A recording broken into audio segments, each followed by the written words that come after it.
英語聞き流し10分間、名作リスニング、英語テキストと MP3 ダウンロード、その他の物語は、ホームページよりご利用いただけます。88thpp.com 88thpp.com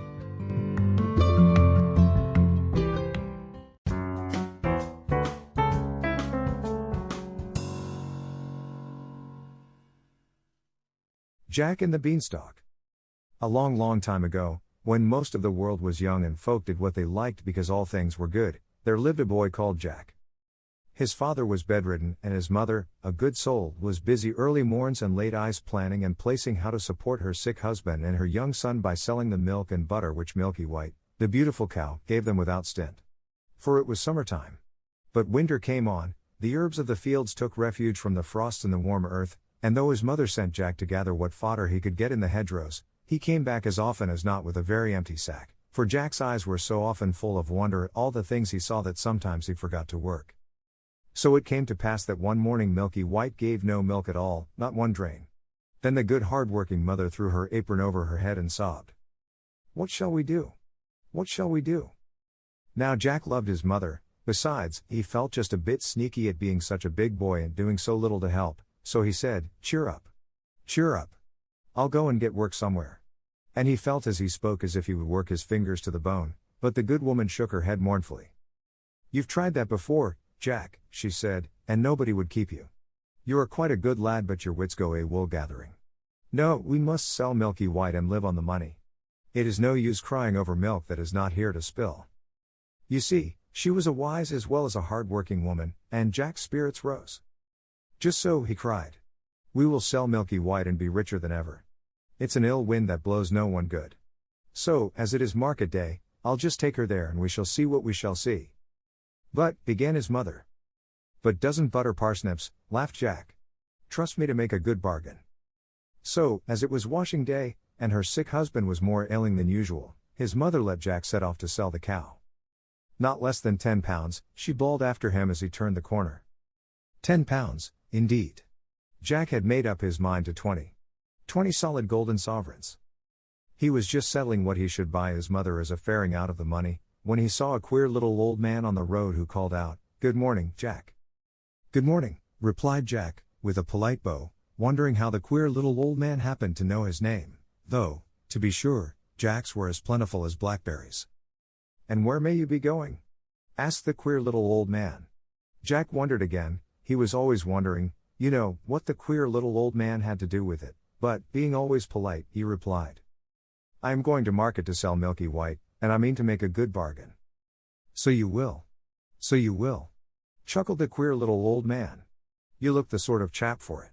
I bet you know how many beans make 5? 2 in each hand and 1 in my mouth," answered Jack readily. He really was sharp as a needle. Just so," chuckled the queer little old man, and as he spoke he drew out of his pocket 5 beans. "Well, here they are, so give us Milky White." Jack was so flabbergasted that he stood with his mouth open as if he expected the 5th bean to fly into it. "What?" he said at last. "My Milky White for 5 common beans. Not if I know it." "But they aren't common beans," put in the queer little old man, and there was a queer little smile on his queer little face. "If you plant these beans overnight, by morning they will have grown up right into the very sky." Jack was too flabbergasted this time even to open his mouth. His eyes opened instead. "Did you say right into the very sky?" he asked at last, for, Jack had wondered more about the sky than about anything else. "Right up into the very sky," repeated the queer old man, with a nod between each word. "It's a good bargain, Jack, and, as fair plays a jewel, if they don't, why, meet me here tomorrow morning and you shall have Milky White back again. Will that please you?" "Right as a trivet," cried Jack, without stopping to think, and the next moment he found himself standing on an empty road. 2 in each hand and 1 in my mouth," repeated Jack. "That is what I said, and what I'll do. Everything in order, and if what the queer little old man said isn't true, I shall get Milky White back tomorrow morning." So whistling and munching the bean he trudged home cheerfully, wondering what the sky would be like if he ever got there. "What a long time you've been!" exclaimed his mother, who was watching anxiously for him at the gate. "It is past sunsetting, but I see you have sold Milky White. Tell me quick how much you got for her."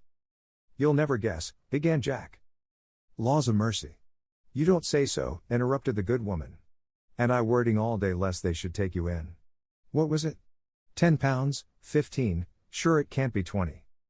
Jack held out the beans triumphantly. There, he said. That's what I got for her, and a jolly good bargain too. It was his mother's turn to be flabbergasted, but all she said was, What? Them beans? Yes, replied Jack, beginning to doubt his own wisdom, but they're magic beans. If you plant them overnight, by morning they grow right up into the sky. Oh. Please don't hit so hard. For Jack's mother for once had lost her temper, and was belaboring the boy for all she was worth. And when she had finished scolding and beating, she flung the miserable beans out of window and sent him, supperless, to bed. If this was the magical effect of the beans, thought Jack ruefully, he didn't want any more magic, if you please. However, being healthy and, as a rule, happy, he soon fell asleep and slept like a top. When he woke he thought at first it was moonlight, for everything in the room showed greenish. Then he stared at the little window. It was covered as if with a curtain by leaves. He was out of bed in a trice, and the next moment, without waiting to dress, was climbing up the biggest beanstalk you ever saw. For what the queer little old man had said was true. One of the beans which his mother had chucked into the garden had found soil, taken root, and grown in the night. Where? Up to the very sky? Jack meant to see at any rate. So he climbed, and he climbed, and he climbed. It was easy work, for the big beanstalk with the leaves growing out of each side was like a ladder, for all that he soon was out of breath. Then he got his second wind, and was just beginning to wonder if he had a third when he saw in front of him a wide, shining white road stretching away and away and away. So he took to walking, and he walked, and walked, and walked, till he came to a tall, shining white house with a wide white doorstep. And on the doorstep stood a great big woman with a black porridge pot in her hand. Now Jack, having had no supper, was hungry as a hunter, and when he saw the porridge pot he said quite politely, Good morning, I wonder if you could give me some breakfast? Breakfast? Echoed the woman, who, in truth, was an ogre's wife. If it is breakfast you're wanting, it's breakfast you'll likely be, for I expect my man home every instant, and there is nothing he likes better for breakfast than a fat boy grilled on toast. Now Jack was not a bit of a coward, and when he wanted a thing he generally got it, so he said cheerful like, I'd be fatter if I'd had my breakfast. Whereat the ogre's wife laughed and bade Jack come in, for she was not, really, half as bad as she looked. But he had hardly finished the great bowl of porridge and milk she gave him when the whole house began to tremble and quake. It was the ogre coming home. Thump! Thump! Thump! Into the oven with you, sharp! Cried the ogre's wife, and the iron oven door was just closed when the ogre strode in. Jack could see him through the little peephole slide at the top where the steam came out. He was a big one for sure. He had 3 sheep strung to his belt, and these he threw down on the table. Here, wife, he cried, roast me these snippets for breakfast, they are all I've been able to get this morning, worse luck. I hope the oven's hot. And he went to touch the handle, while Jack burst out all of a sweat, wondering what would happen next. Roast! Echoed the ogre's wife. Pooh! The little things would dry to cinders. Better boil them. So she set to work to boil them, but the ogre began sniffing about the room. They don't smell, mutton meat, he growled. Then he frowned horribly and began the real ogre's rhyme. Fee-fi-fo-fum. I smell the blood of an Englishman. Be he alive, or be he dead. I'll grind his bones to make my bread. Don't be silly, said his wife. It's the bones of the little boy you had for supper that I'm boiling down for soup. Come, eat your breakfast, there's a good ogre. So the ogre ate his 3 sheep, and when he had done he went to a big oaken chest and took out 3 big bags of golden pieces. These he put on the table, and began to count their contents while his wife cleared away the breakfast things. And by his head began to nod, and at last he began to snore, and snored so loud that the whole house shook. Then Jack nipped out of the oven and, seizing one of the bags of gold, crept away, and ran along the straight, wide, shining white road as fast as his legs would carry him till he came to the beanstalk. He couldn't climb down it with the bag of gold, it was so heavy, so he just flung his burden down first, and, helter-skelter, climbed after it. And when he came to the bottom, there was his mother picking up gold pieces out of the garden as fast as she could, for, of course, the bag had burst. Laws a mercy me, she says. Wherever have you been? See. It's been raining gold. No, it hasn't, began Jack. I climbed up. Then he turned to look for the beanstalk, but, lo and behold, it wasn't there at all. So he knew, then, it was all real magic. After that they lived happily on the gold pieces for a long time, and the bedridden father got all sorts of nice things to eat, but, at last, a day came when Jack's mother showed a doleful face as she put a big yellow sovereign into Jack's hand and bade him be careful marketing, because there was not one more in the coffer. After that they must starve. That night Jack went supperless to bed of his own accord. If he couldn't make money, he thought, at any rate he could eat less money. It was a shame for a big boy to stuff himself and bring no grist to the mill. He slept like a top, as boys do when they don't overeat themselves, and when he woke, hey, presto! The whole room showed greenish, and there was a curtain of leaves over the window. Another bean had grown in the night, and Jack was up it like a lamplighter before you could say knife. This time he didn't take nearly so long climbing until he reached the straight, wide, white road, and in a trice he found himself before the tall white house, where on the wide white steps the ogre's wife was standing with the black porridge pot in her hand. And this time Jack was as bold as brass. "Good morning, he said. "I've come to ask you for breakfast, for I had no supper, and I'm as hungry as a hunter." "Go away, bad boy," replied the ogre's wife. "Last time I gave a boy breakfast my man missed a whole bag of gold. I believe you are the same boy." "Maybe I am, maybe I'm not," said Jack, with a laugh. "I'll tell you true when I've had my breakfast, but not till then." So the ogre's wife, who was dreadfully curious, gave him a big bowl full of porridge, but before he had half finished it he heard the ogre coming. Thump! Thump! Thump! "In with you to the oven," shrieked the ogre's wife. "You shall tell me when he has gone to sleep." This time Jack saw through the steam peephole that the ogre had 3 fat calves strung to his belt. "Better luck today, wife," he cried, and his voice shook the house. "Quick! Roast these trifles for my breakfast. I hope the oven's hot." And he went to feel the handle of the door, but his wife cried out sharply. "Roast? Why, you'd have to wait hours before they were done. I'll broil them, see how bright the fire is." "Umph!" growled the ogre. And then he began sniffing and calling out. "Fee-fi-fo-fum.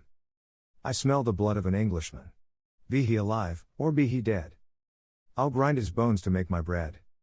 "Twaddle," said the ogre's wife. "It's only the bones of the boy you had last week that I've put into the pig bucket." "Umph," said the ogre harshly, but he ate the broiled calves, and then he said to his wife, "Bring me my hen that lays the magic eggs. I want to see gold." So the ogre's wife brought him a great big black hen with a shiny red comb. She plumped it down on the table and took away the breakfast things. Then the ogre said to the hen, "Lay." And it promptly laid, what do you think?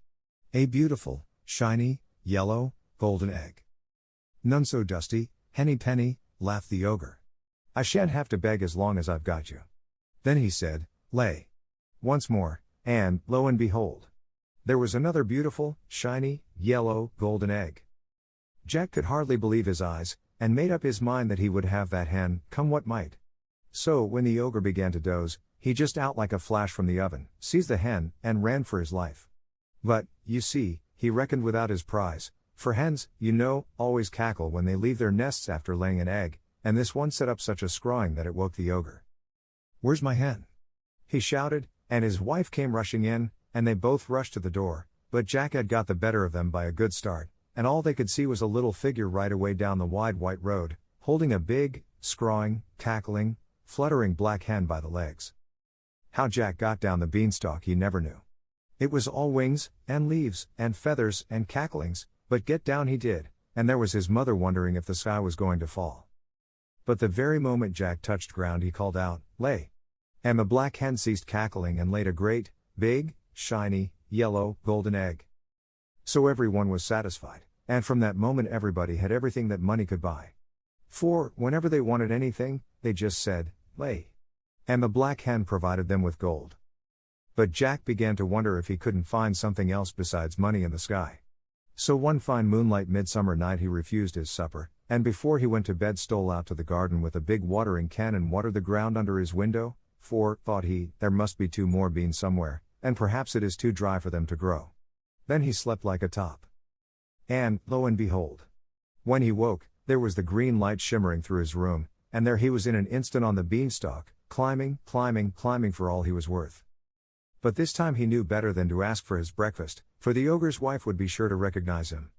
So he just hid in some bushes beside the great white house, till he saw her in the scullery, and then he slipped out and hid himself in the copper, for he knew she would be sure to look in the oven first thing. And by he heard thump, thump, thump. And peeping through a crack in the copper lid, he could see the ogre stalk in with 3 huge oxen strung at his belt. But this time, no sooner had the ogre got into the house than he began shouting. Fee fi fo fum. I smell the blood of an Englishman. Be he alive, or be he dead. I'll grind his bones to make my bread.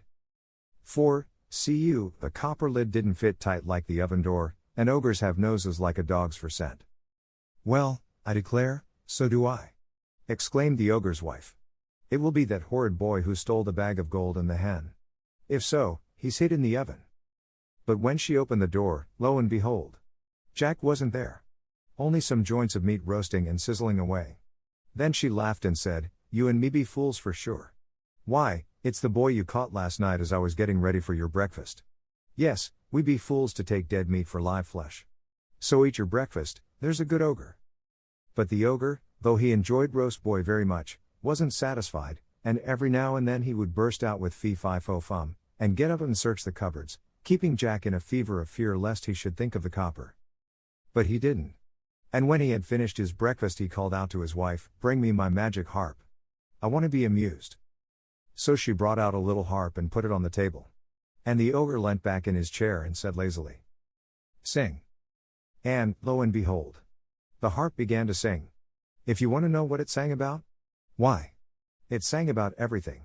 And it sang so beautifully that Jack forgot to be frightened, and the ogre forgot to think of fee fi fo fum, and fell asleep and did not snore. Then Jack stole out of the copper like a mouse and crept hands and knees to the table, raised himself up ever so softly and laid hold of the magic harp, for he was determined to have it. But, no sooner had he touched it, than it cried out quite loud, Master! Master! So the ogre woke, saw Jack making off, and rushed after him. My goodness, it was a race. Jack was nimble, but the ogre's stride was twice as long. So, though Jack turned, and twisted, and doubled like a hare, yet at last, when he got to the beanstalk, the ogre was not a dozen yards behind him. There wasn't time to think, so Jack just flung himself onto the stalk and began to go down as fast as he could, while the harp kept calling, Master! Master! At the very top of its voice. He had only got down about a quarter of the way when there was the most awful lurch you can think of, and Jack nearly fell off the beanstalk. It was the ogre beginning to climb down, and his weight made the stalk sway like a tree in a storm. Then Jack knew it was life or death, and he climbed down faster and faster, and as he climbed he shouted, Mother! Mother! Bring an axe! Bring an axe! Now his mother, as luck would have it, was in the backyard chopping wood, and she ran out thinking that this time the sky must have fallen. Just at that moment Jack touched ground, and he flung down the harp, which immediately began to sing of all sorts of beautiful things, and he seized the axe and gave a great chop at the beanstalk, which shook and swayed and bent like barley before a breeze. Have a care! Shouted the ogre, clinging on as hard as he could. But Jack did have a care, and he dealt that beanstalk such a shrewd blow that the whole of it, ogre and all, came toppling down, and, of course, the ogre broke his crown, so that he died on the spot.